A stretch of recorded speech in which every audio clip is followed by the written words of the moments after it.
नाशिकमध्ये सकल हिंदू समाजाच्या मोर्चावेळी तणाव। बांगलादेशमधील हिंदूंवरील अत्याचाराच्या निषेधार्थ नाशिक बंदची हाक देण्यात आली होती। नाशिकमध्ये सकल हिंदू समाजाच्या मोर्चावेळी दुकानं बंद करण्यावरून बाचाबाची। पोलिसांनी हस्तक्षेप केल्यानंतर नाशिकमध्ये शांतता। पोलिसांकडून शहरामध्ये अतिरिक्त फौजफाटा तैनात।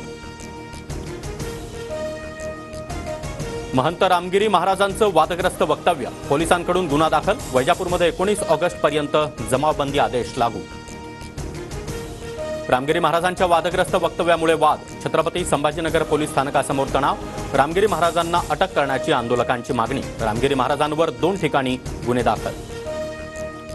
रामगिरी महाराजांनी केलेल्या वक्तव्याचे अहमदनगरमध्ये देखील पडसाद। नगर संभाजीनगर महामार्गावर मुस्लिम समाजाचं आंदोलन।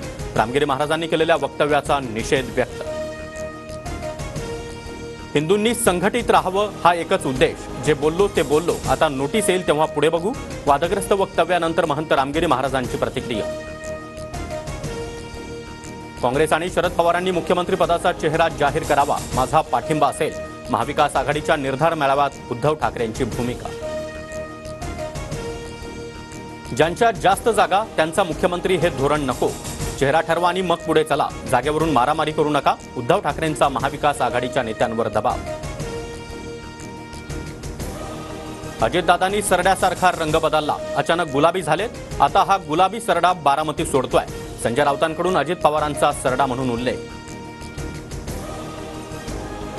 बारामतीमध्ये अजितदादाच राष्ट्रवादीचे उमेदवार असणार। पार्लमेंटरी बोर्ड अजित पवारांच्या नावावरच चर्चा करणार। सूत्रांची माहिती।